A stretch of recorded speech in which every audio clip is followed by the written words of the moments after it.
Welcome in to News and Views with Tom Lamprecht. The stories you've heard and the ones you need to hear. Infrastructure. America's moving. The massive social vending program. On May 19th, we announced a major reopening of New York State. Coast Guard received a report. People in the water drowning. This migrant surge. Your life, your values, your voice. This is News and Views with Tom Lamprecht on Talk 96.3 and 103.7. All right, welcome in. It is News and Views. Tom and Benny, Clark at the dials. Lots to talk about, as always, on this Monday as the rain showers are coming through. It looks like it's going to be all out of here in the next hour or so. So after that, we need the rain. So enjoy a little shower. There you go. The formerly Big Al Sharpton was in Elizabeth City today. And he was there to do the eulogy for Andrew Brown Jr. The first 3 minutes of the eulogy was all about how wonderful Al Sharpton is. Here's Big Al. I come to Elizabeth City today to ask each one of you, who are you? Are you on the side of justice? I don't know who you are, but I know who I am. That's why I got up in New York early this morning, because if nobody was coming to Elizabeth City to stand up with Khalil and Gerard, I had to come because of who I am. I'm a minister called by God to talk about the signs of the times. Yes, sir. The signs of the time. The signs of the times are for Big Al. Cut me a check. Yeah, I guarantee that he and I guess Wee Willie Barber was there. Right? Wee Willie Barber was there. Maybe that explains the food shortage they're talking about in eastern North Carolina. Wee Willie Barber's been in town. So he knows who he is. Well, so do we. You're a race baiter. Look, he came out. The News and Observer, of course, covered it all. And he said, look, I'm going to be back again and again. And he will be as long as they keep cutting them checks. I would love to see his tax return. Has he ever paid up? I don't think he ever paid up on the IRS. But he gets the wink and the nod from the IRS. So look, somebody died. This was a loved one of someone, and even though he was not the ideal citizen, he deserves to be remembered as his family wants to remember him. But let's not. I mean, if you want to have a eulogy, have a eulogy. But as you can imagine, if you listen to the entire diatribe, the funeral went 2 hours. And, it got into, as you can imagine, liberal politics. At a funeral, at a memorial service. Yeah. Oh, yeah. Oh, yeah. Well, our own former president, Barack Obama, did that at a funeral. I don't even remember whose it was the one up in Minnesota. I know exactly what you're talking about, but I can't think of the name of the guy either. Just went completely political. Oh, yeah. Yeah. And at a memorial service. And that was in like a convention center or something. I mean, that shows you really care for the family at a memorial service. A little odd. They had the funeral procession started at the funeral home in a horse-drawn carriage.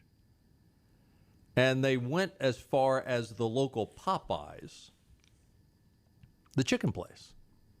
Stop there and transfer. I'm sorry, it just hits me as funny. I'm not trying to be disrespectful. Just a little odd, maybe. It's just a little odd, yeah. Maybe you like Popeyes. It could be. Maybe that was his favorite restaurant. Mm-hmm. I don't know. Maybe it was because Wee Willie Barber was there. I don't know. But they transferred the casket from the horse-drawn carriage to the hearse for the rest of the trip. So Popeyes got a little. Right. John Lewis's funeral. But there was one up in Minnesota years ago, and I think I can't remember who it was now, but that turned into just a political mess. Yeah. I think it's disrespectful to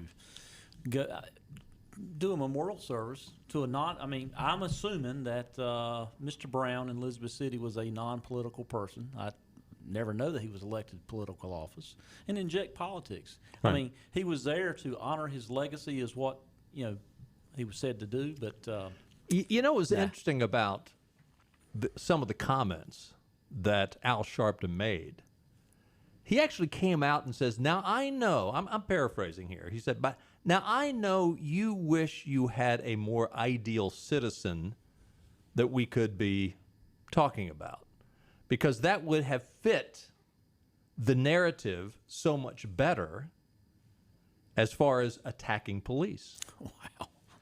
Now, I'm connecting the dots and I'm paraphrasing, but he acknowledged that Andrew Brown was not the ideal citizen. I mean, he was a drug dealer.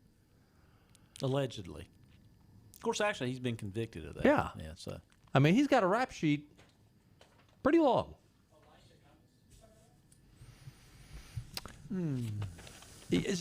Clark, you're straining my brain. It was years ago in Minnesota, and we've gone on to the next story. One issue at a time. Yeah. By the way, speaking of the Elizabeth City issue, the News and Observer has written a story. There's a publication out there called The Root, and they took this publication from The Root and they're running with it. Basically, they're trying to vilify Judge Jeff Foster. Mm-hmm. That was a horrible article. Did you read it? Yeah. And look, the best they can come up with is nothing. The article says the judge who ruled earlier this week to keep body camera footage private in the Elizabeth City shooting case has a history of pro-law enforcement and anti-media posts on his Facebook page. Well, so what? And, I mean, the things they cite are nothing. They're trying to vilify him because on September 11th, 2020, Judge Jeff Foster posted a temporary profile picture of a thin blue line over a sheriff's badge from Henderson County. That day, Henderson County Sheriff's Deputy Ryan Hendricks was shot and killed by a suspect who also died. So Judge Foster was honoring a deputy who lost his life in the line of duty. Ooh. Yeah, and as long as Judge Foster has been in his business, he may have even known that officer. That's true, yeah. He knows quite a few people in law enforcement. Well, and he made a comment about as you get to know law enforcement, and he didn't specify that he knew this gentleman, this is a deputy, but he did note that as you are in the role he is in, you do have a lot of interaction with law enforcement. In May of 2020, Foster posted a link to a news story about a Raleigh police officer being shot during a robbery attempt. And that's when he said, you know, when you get to know these guys, it hits close to home. I'm paraphrasing. In April 2020, Foster posted a meme of a photo of media members asking probing questions about Pearl Harbor. It was a tongue-in-cheek kind of thing, asking probing questions to Franklin Roosevelt, FDR. The meme is captured, if FBR had to deal with a press corps like President Trump's. Foster wrote under the meme, I'm just going to leave this here. Those were the three examples that the News and Observer and The Root, that's the best they could come up with to vilify Judge Foster. And frankly, this article in the N&O is Exhibit A for what Judge Foster's comment. I'm constantly amazed about how moronic the press is. He's absolutely right. I mean, how dare they try to vilify? They don't know Jeff Foster. I mean, you and I both have personal interactions with Jeff Foster. He is a great and honorable man. And shame on him for trying to even go there. Well, the News and Observer, you know, since I quit freezing fish years ago, that's about the only thing that's good for was fish wrap. And, you know, I do look at the online edition, but. Well, by the way, for any of our, and I know, why do we even quote the News and Observer? They do have statewide news stories that we do need to find out what the other side's thinking about it, but they do cover stories that come out. And that is why we do go to the News and Observer and check it out. And it really is a good source for extreme left-leaning coverage of the news. Yeah, just like that Jeff Foster story. The Daily Wire, a national publication, is covering a story out of UNC Chapel Hill where a right-leaning student publication, I should say. It's more of a monthly magazine. It's called the Carolina Review. It had its website hacked and its distribution box vandalized with derogatory comments. This was about a week ago. On April 25th, the Carolina Review had its newly installed magazine distribution box vandalized. These are nice-looking boxes. I'm sure they cost a couple $100 a box. I mean, these are the high-end kind of box, that you'd get a newspaper out of. And they had and this publication has been around since 1993. Someone went on and hacked their website and destroyed years worth of articles that they had. Whether or not they had them backed up somewhere, I don't know. A few hours after students noticed the vandalism, a hacker got into the publication's website, destroyed 15 years of online content.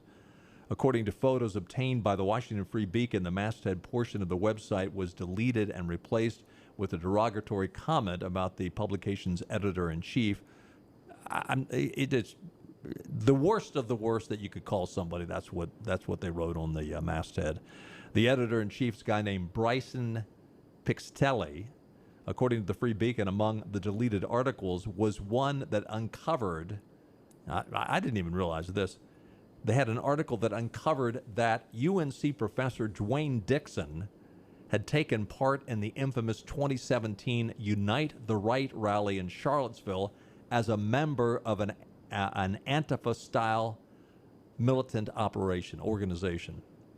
Pistelli told the Daily Wire that UNC has created a culture wherein right-leaning students are harassed for their views. Quote, Carolina Review is the only publication on campus openly willing to break the cultural left orthodoxy of the university's student body, and some people can be unhinged, he said. We've had writers never submit again or resign because of intense personal pressure from classmates, roommates, even sorority sisters. According to the university, police are working to find the vandal and the hacker. UNC condemned the attacks on a Twitter statement. The chancellor there echoed the condemnation. Despite the setbacks, Pixtelli said that the publication is growing exponentially. New writers are applying all the time. I think regular people are starting to get fed up with the insanity of the woke culture. We'll keep speaking the truth to power no matter how much you try to intimidate us. Isn't this interesting that this comes from those who are constantly lecturing the right that we need to be more tolerant? Yeah, they're the most intolerant section of people they are. And perhaps we underestimated Nikole Hannah-Jones' quick influence on the School of Journalism at UNC Chapel Hill. Perhaps. I'm just saying perhaps. I don't think they're getting more conservative because of her, but it's true. I mean, I've mentioned this before. I've got a rental property in Chapel Hill, just literally a bicycle's ride from the campus, and I can tell you that is a whole different world. Was it Jesse Helms said, put up we don't need a state zoo in Ashboro because all we got to do is put a fence up around Chapel Hill. And how many decades ago did that comment come out? I remember hearing that as a kid, so that was a long time ago. It's worse now than it was then. Yeah, the last time I went to Chapel Hill, was to hear David Walker speak. Mm-hmm. And so I went through campus, and I was like, this place just keeps getting worse and worse. Yeah. And that's been 10-plus years ago, probably. Which is sad because it's another example of how progressives really can't create anything for themselves. They've got to take something that is good and try to claim it for themselves, take it over, and ultimately destroy it. Well, I've known recent UNC students and recent UNC graduates that said that are from conservative families and have pretty middle of the road views, and they said they just have to keep their mouth shut and just put their blinders on and get through school. I'll tell you what, if your kid's thinking about going to Chapel Hill, and there's a couple of other colleges, universities that I'd also put in this category, but Chapel Hill in particular, you better make sure they are prepared, that they know their stuff. I've known several young people who've gone to Chapel Hill in recent years, And they go in with a pretty conservative Christian conservative ideology, and they come out with a whole new ideology. I mean, if you don't think They come home for Christmas and they think their parents are nuts. oh yeah, Yeah.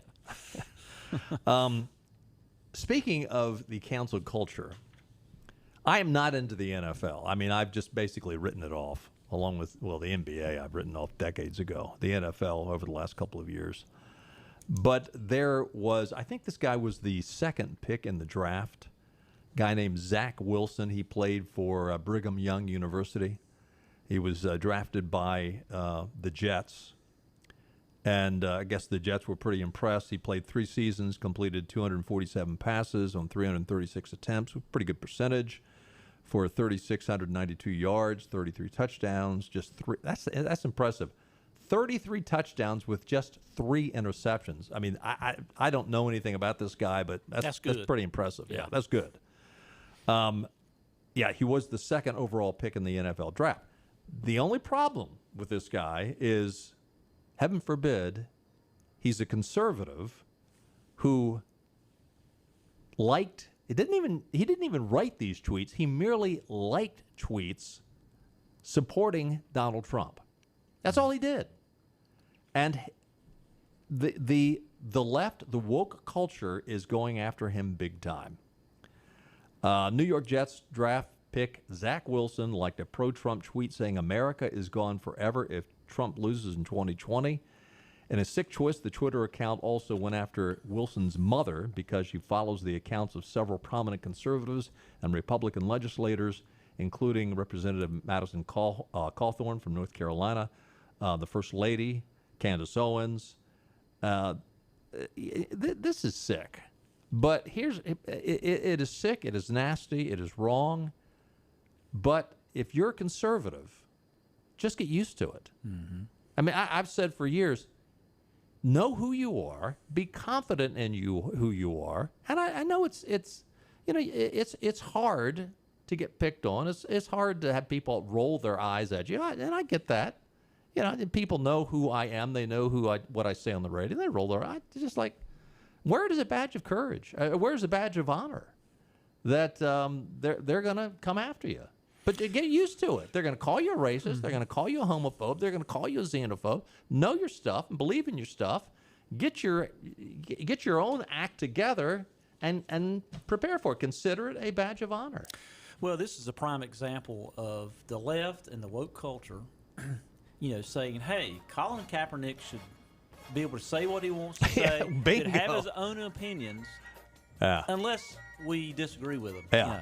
Then that's where freedom of speech ends. Great point. Yeah. Compare Colin Kaepernick to Zach Wilson. And by the way, I think Zach Wilson sounds like he's a much better quarterback.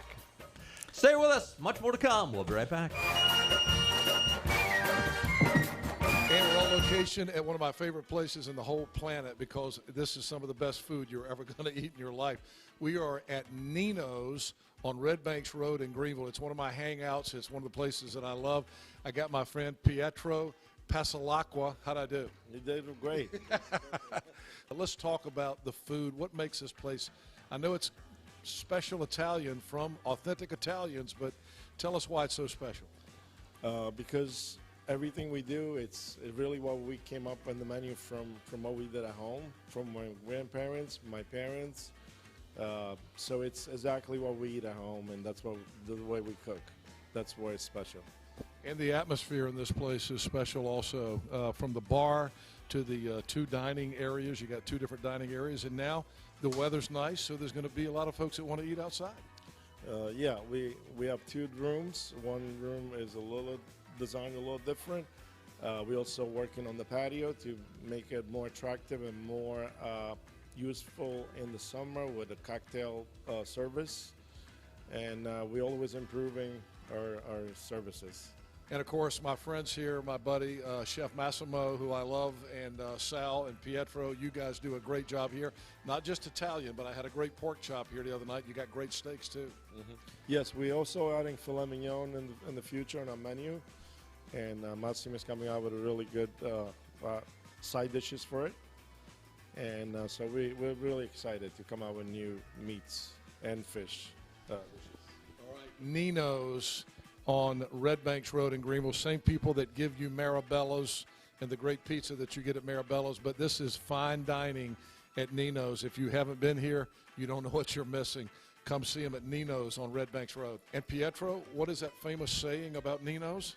The food that you enjoy with people that you love. Top Dog Academy is Eastern North Carolina's complete dog training facility. Top Dog provides an excellent environment for dogs of all ages with training services and work week daycare.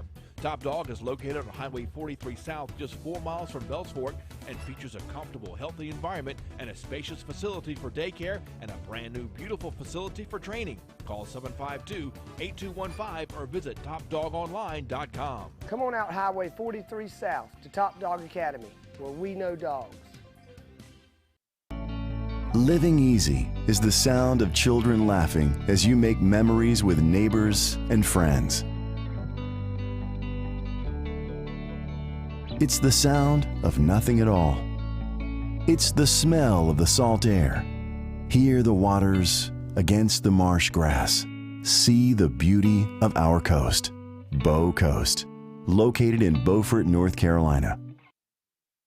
Join the show, 252-561-TALK. News and views on Talk 96.3 and 103.7. Paul Wellstone.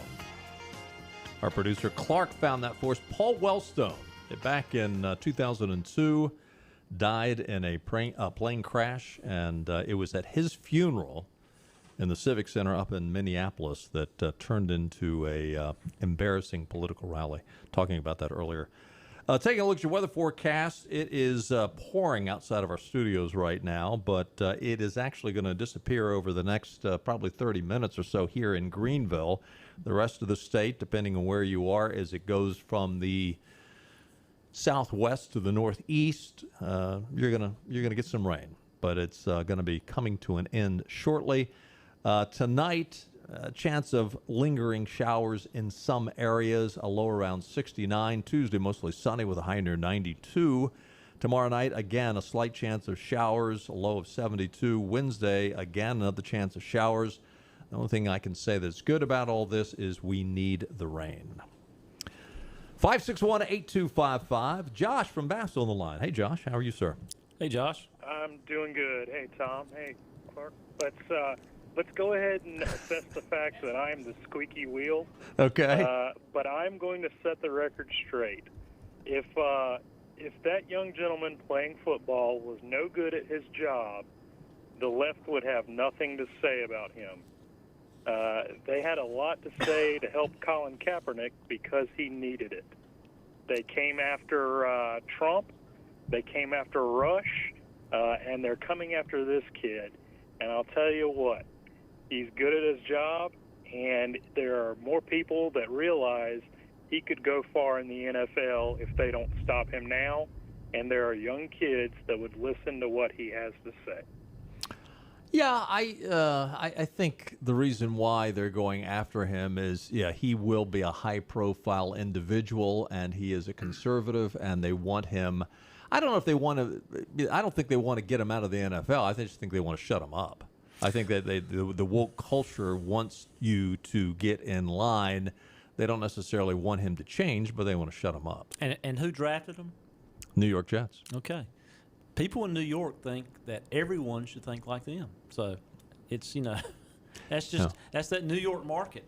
They pay a lot of attention to the big markets. But, it is interesting because the number of losers on the left that seem to exceed, especially in media. I mean, the yokels, for example, Exhibit A, Al Sharpton. Now, is he still on MSNBC? But the fact that he was on there at all, I guess he's on there once a week now. Mm-hmm. But for a while, they actually gave him a nightly 1 hour television broadcast, or cable cast on MSNBC. If that's not proof that everyone in America has an opportunity, I don't know what is. I mean, really. Good points, Josh. Thanks for the call. Big win for Republicans over the weekend.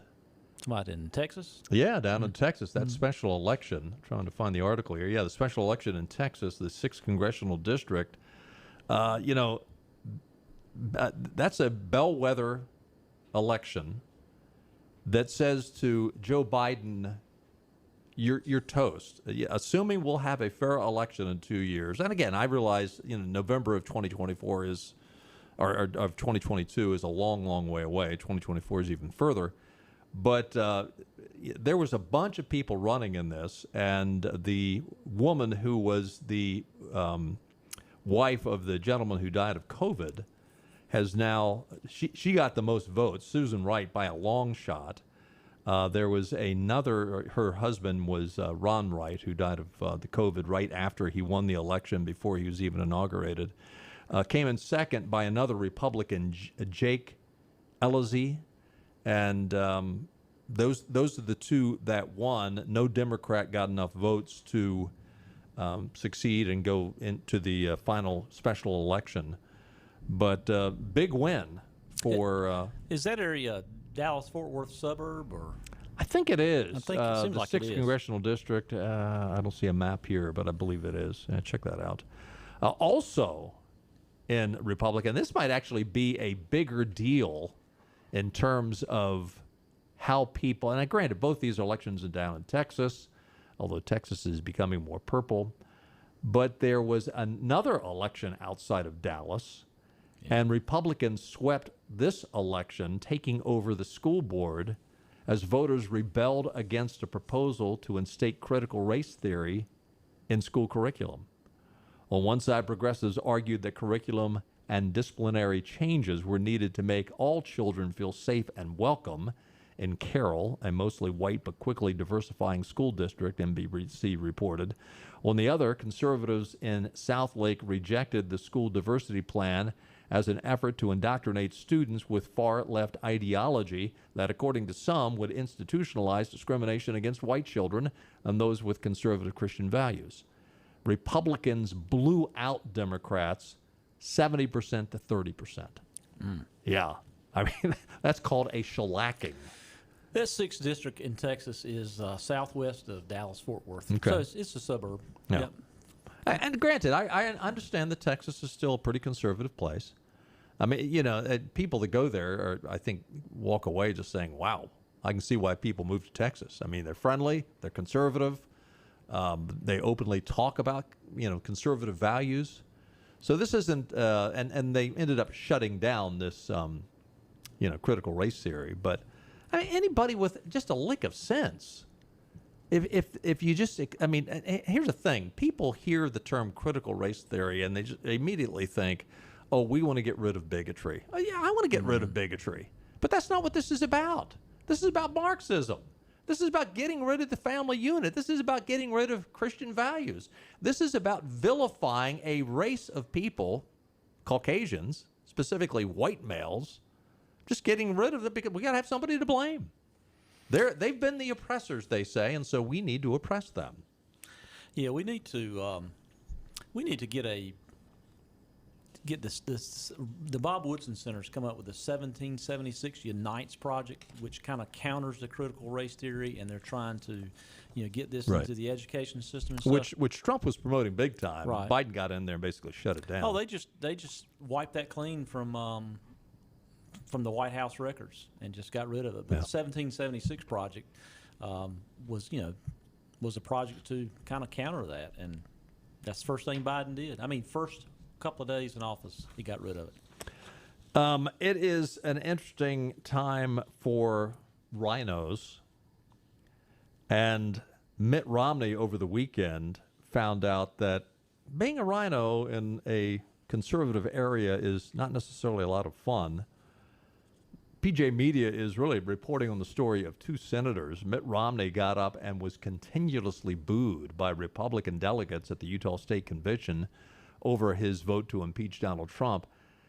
And there was some audio of this. The audio I found that was so rough that I decided not to play it just because you could hardly hear what Romney was saying. But he gets up. He's being booed. He was drowned out by the boos. And the Salt Lake Tribune reported that his response, a little weak, So he's being booed, and he's being heckled, quite frankly, along with the boos. People are shouting out things. Romney's, the best he could come up with is, aren't you embarrassed? Aren't you embarrassed, Mint?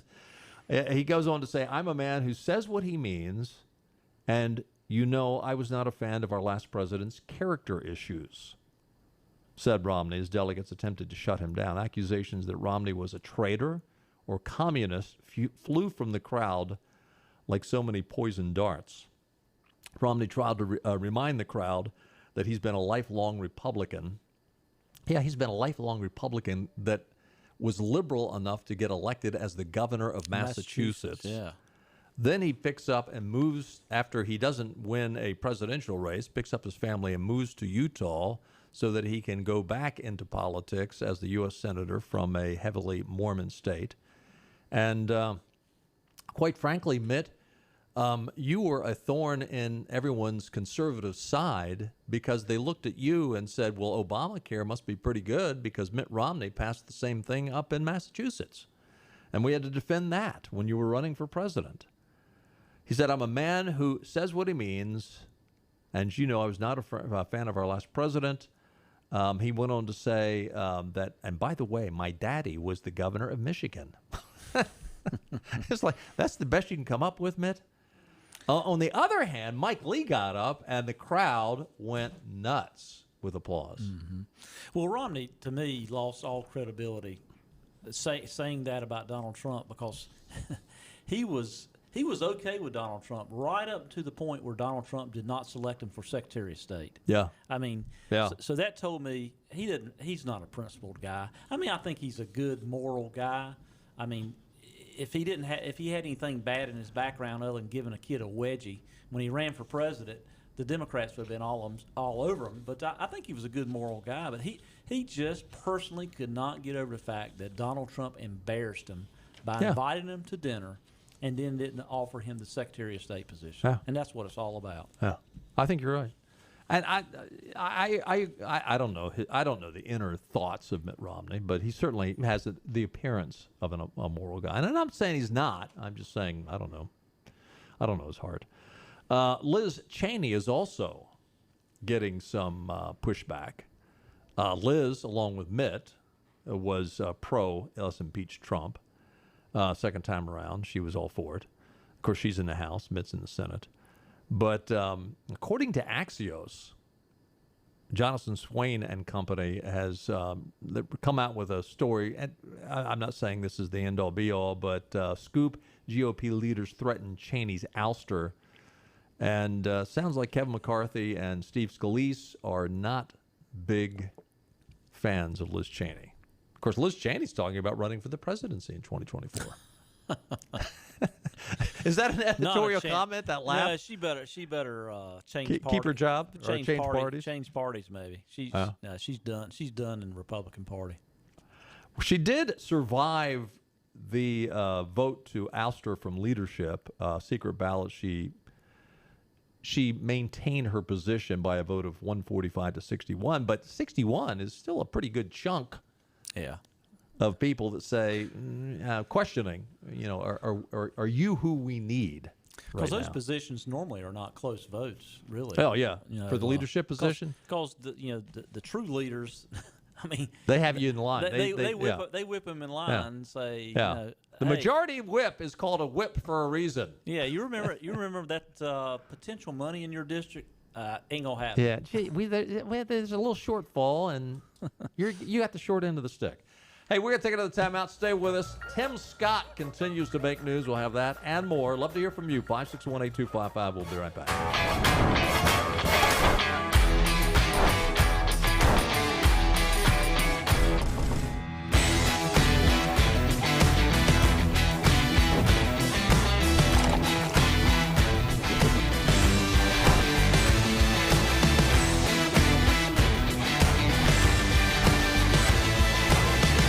Break the chain. Eat local. Tiebreakers. Hey, this is Hank Hinton back here at Full Service Flooring in Winterville. I'm here today with Corey Little, who's the operations manager here at Full Service Flooring. Corey's been here 6 months, but you've been in construction a long time. Tell us about what you do here at Full Service Flooring. Yeah, I got over here about 6 months ago. I've been in construction for, like I said, a little over 20 years, and I've known Tim for a long time now, and he's brought me over here to see what new kind of things I can bring to the store and to our customers. And I'm in charge of scheduling, and I don't know what else. I'm in charge of everything. It seems like we work together as a team and try to pull it all together. I might do a measure one day and do a commercial floor the next day, but we just kind of all work together and pull it all together one time. So what's new in flooring? What is the hot new thing? The hot new thing is LVP or LVT, depending on what you're looking for, which look you're looking for. It's a waterproof product. It's absolutely fantastic. You can't really beat it. A lot cheaper than hardwoods? It is definitely a cost-effective alternative to hardwoods, yes, sir. So, Corey, how is business right now? And business is good. Despite the pandemic, we're still seeing a lot of new customers in the store, and we get an opportunity to introduce our products in a lot of different situations right now. Corey, you've got a lot of experience in the construction industry. How is that helping you here with people, helping people with flooring here at Full Service Flooring? Sure. I try to take the experiences that I've gained over my time in construction to help apply that to the flooring, whether it be with what the structure is made out of, the subfloor that we're going over top of, or maybe even just how it coordinates with your kitchen cabinets in construction or in your bathroom and how the tub and everything all ties together. And a customer can just come here and see you anytime? Absolutely. We're here 6 days a week, and we just love to see a new customer in here anytime. They can always call us and schedule something with us so we can make sure we have our time allotted for them. Corey, thank you so much. That's Corey Little here at Full Service Flooring. Come see these guys. They're on Tilco Drive in Winterville, 756-9308 and fullserviceflooring.com. In North Carolina, we get up before the sun rises and stay up into the wee hours of the night. We believe in working hard and playing harder. Behind every meal, there's a farmer, and behind every farmer, there's Got to Be NC, the official state identity program for North Carolina agricultural products. Look for the Got to Be NC logo wherever you shop or eat, and you'll know you're getting a quality product grown, raised, caught, or made in North Carolina.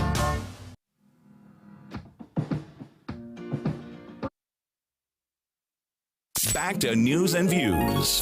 Talk 96.3 and 103.7. All right, the big breaking news of the moment, of the hour, Bill Gates, the former CEO of Microsoft and one of the richest men in the world, said in a tweet on Monday that he and his wife of 27 years, Melinda Gates, are getting a divorce. Quote, after a great deal of thought and a lot of work on our relationship, we have made the decision to end our marriage, a statement from the two said. Over the last 27 years, we have raised 3 incredible children and built a foundation that works all over the world to enable all people to lead healthy, productive lives. We continue to share the belief in a mission that will continue our work together at the foundation. This is This is interesting, and Benny had a comment on this next statement. We ask for space and privacy for our family as we begin to navigate this new life. Yeah, I think I said, this is from the guy that wants to be in control of every aspect of your life. Yeah. He wants privacy. Isn't that special? Yeah. But one thing the article doesn't mention that I know is absolute fact. Somewhere in a suburb in Seattle right now, an attorney just bought a new car. You might have bought a new house. It did not mention that, but I guarantee you that happened. Somebody got an Italian sports car this afternoon. And what did I say, 27 billion? Is that what it is? No, it's 27 years. How much money do they have? He's 100+ billion. 100+ billion. Yeah, 115, 20 maybe last time I saw. Okay. Yeah, real money. Yeah. They're talking about real money. Billion here, billion there, talking about real money. Town Hall is reporting the effectiveness of Tim Scott's GOP response to President Biden's speech last week has been made clear by the volume of left-wing vitriol it has provoked. As we mentioned in our post last week, the Town Hall goes on to say a nasty slur trended on Twitter in the hours following Scott's address, and multiple white celebrities took it upon themselves to lecture Scott for not thinking the way he's supposed to as a black man. 2 of these celebrities were, of course, The View's Joy Behar. There's a depth of knowledge. And Jimmy Kimmel. You know what's interesting about this? Both Jimmy Kimmel and Joy Behar both have worn blackface. Yep. Mm-hmm. Look, and it's always liberals that do that kind of thing. What's his name up in Ralphie Boy up in Virginia? Yeah, Governor Northam. Northam, yeah. Ralphie Boy Northam. Mm-hmm. He did the same thing, Mr. Lib, and nothing has happened to them. But Megyn Kelly, when she first went to work for NBC, she's on there for 2 days, and it was right around Halloween, and I think she made some comment related to. Oh, yeah. Some kid wearing blackface in Halloween, and they kicked her off. Yeah, she was done. It ruined her career. Yeah, with NBC. on NBC. Mm-hmm. for just defending some kid that might wear blackface. She get kicked off. Behar, Kimmel, and Northam dress up in blackface. That's okay. I still think she's got to have pictures or something of somebody in the network. Oh, I don't know how she has her job. She's horrible. I just to hear her talk. Yeah. I don't care what she says, just her voice. Yeah, that voice could, let's just say, ruin the mood, maybe. I don't think, if you're around her, I don't think you ever get in the mood. Oh, my. Anyway, it has gone beyond Behar. It has gone beyond Jimmy Kimmel. Now, a Democrat official in Texas is under fire for deploying a slur against Scott, suggesting he's black on the outside but white on the inside. An incredibly racist statement.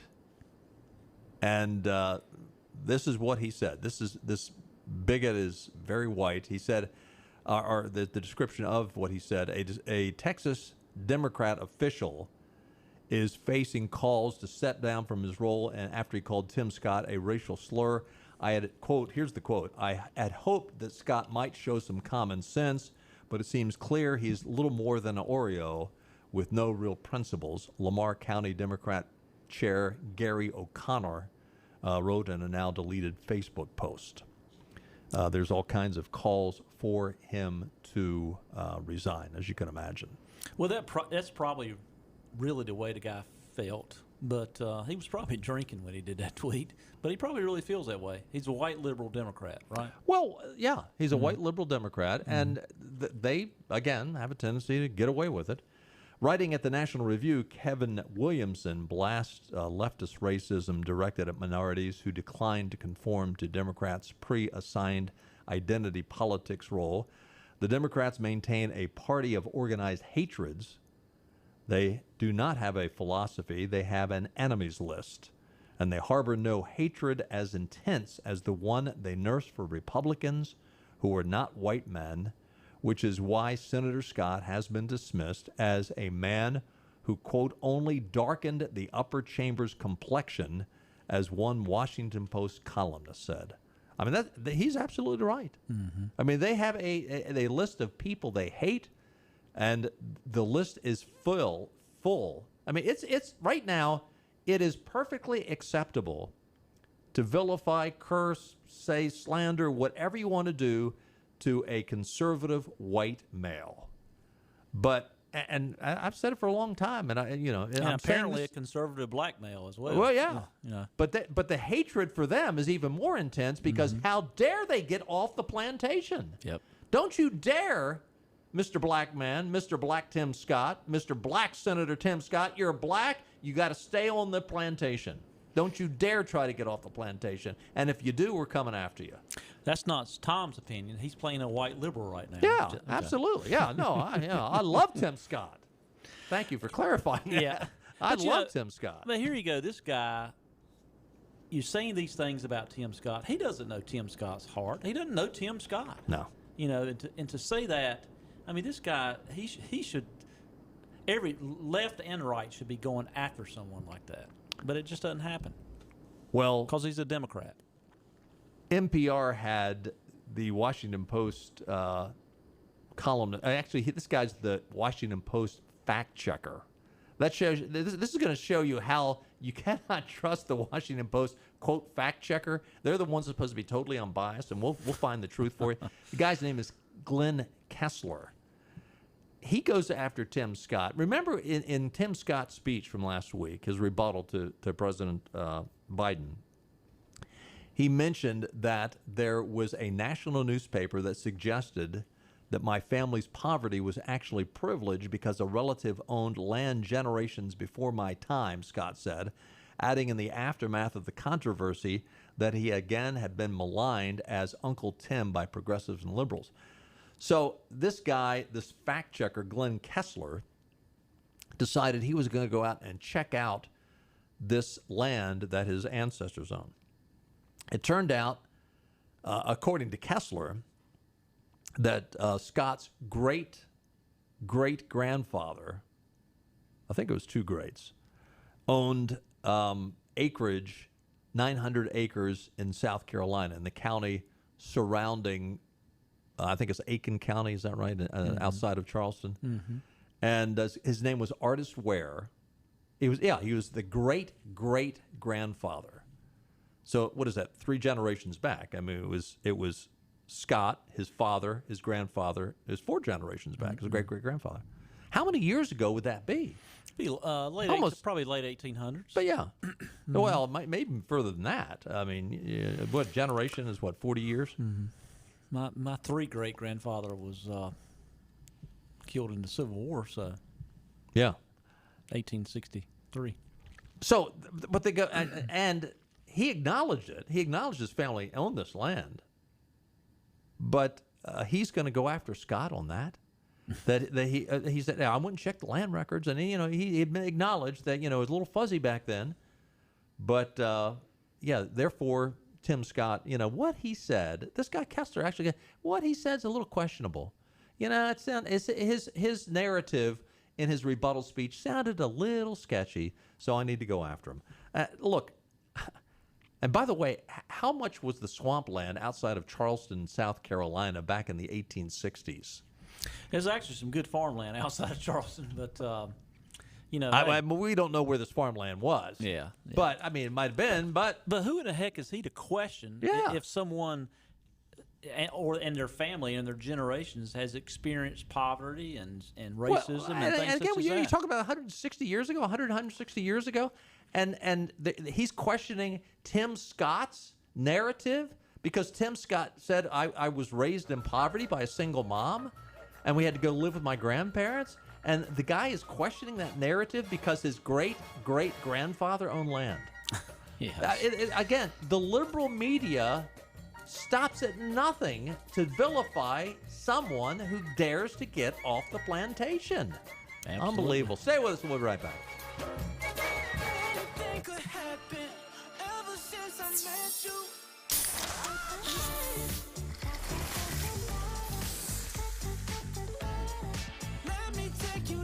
Introducing Pepsi Mango.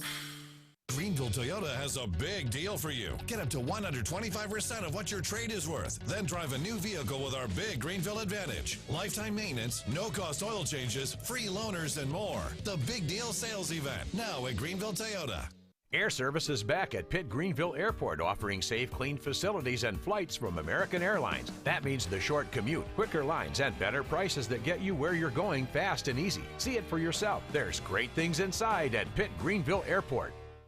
Sawyer's Fun Park in Winterville is now open. With over 40,000 square feet of family fun, daily money-saving deals, and a full-service restaurant, Sawyer's Fun Park is guaranteed to have something the whole family will love. Test your ninja skills on our 2-story obstacle course or head over to one of our 5 rock walls and race your friends to the top. And when you've worked up an appetite in our laser tag arena or our one-of-a-kind ropes course, grab a table over at the restaurant and try our world-famous Southern Monster Fries. Reserve your spot today at SawyersFunPark.com and come join in on the fun. My name is Dr. Neeti Armistead, Chief Medical Officer for Vidant Health. The following simple steps will help keep you and your community safe. Stay home as much as possible, wear a mask when out in public, avoid large gatherings, practice social distancing, and wash hands often. It's also important not to delay needed care. Vidant has taken important steps to provide you and your family with a safe environment. Learn more about COVID-19 and Vidant's response. Call 252-847-8000 or visit vidanthealth.com/COVID-19. Acre Station Meat Farm, along with Lane Angus Beef, bring you Farm to Fork Beef. Stock your freezers now with affordable beef boxes, just in time for the grilling season. Farm to Fork Beef brings quality local beef to your family. From your traditional butcher shop, Acre Station Meat Farm. Come on down to Acre Station Meat Farm and find out why we're #1 in fresh cuts and friendly service. Acre Station Meat Farm, Highway 32 North, Pinetown. It's Greenville Toyota's Big Deal Sales Event. Our biggest selection with our biggest savings. Like Corollas, just $15,950. Camrys, only $18,950. Rush in before these big deals are gone. At Greenville Toyota, where our volume saves you money. This one's for everyone who spends the amount of time it would take to watch a movie, agreeing on which movie to watch. You've compromised enough. Pepsi Zero Sugar. Air Service is back at Pitt Greenville Airport, offering safe, clean facilities and flights from American Airlines. That means the short commute, quicker lines, and better prices that get you where you're going. This is your Drive at 5 and ENC with Tom Lamprecht. Welcome back to News and Views on Talk 96.3 and 103.7. All right, wrapping things up here for a rainy Monday. The COVID thing's not going away, and the liberals want to try to extend it as far as they can. The New York Times came out with a story today talking about, now herd immunity is just an impossible thing. We're not going to accomplish it. And it was interesting because a year ago they said, 60% of vaccination or immunization through having COVID would be herd immunity. Then it's gone up to 70%. Now even Fauci is talking about 85%. Herd immunity is just us able to control COVID, but now that's not good enough. They're going to keep pushing it. In Washington, D.C., however, Mayor Muriel Bowser has the antidote for COVID. She has now put out an edict that at weddings this spring, there will be no dancing. That's going to be the cure for it, folks. So if you're going Good to grief. Now, what's curious about it, so no dancing. So I guess the bride and the groom can't dance. But what are they going to be doing 5 hours later? I'm just asking. Get myself in trouble. We'll see you tomorrow. Bye-bye, everybody. All right.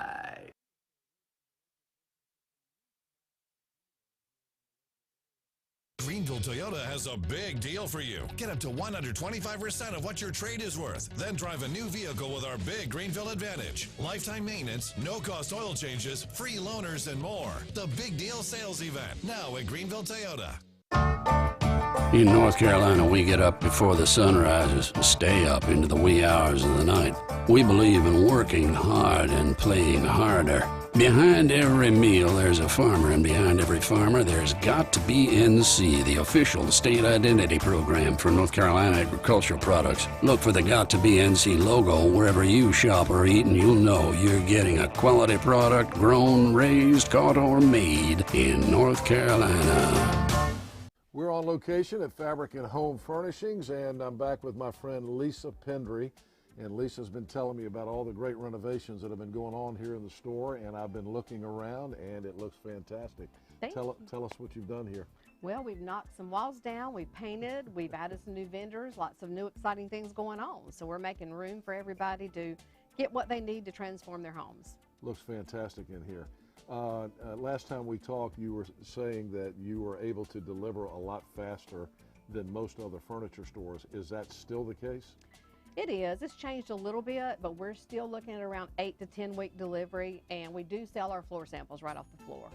All right, we always say that Fabric and Home Furnishings is more than just a fabric store, so tell us what the more is all about. What when people come in, what should they expect?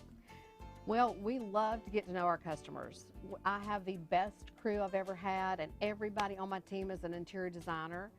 So we offer in-home design service, which we always have, but now they can each come out to your home after they work with you in here, figure out what's going on in your residence or your commercial property to pull it together and help you make everything beautiful.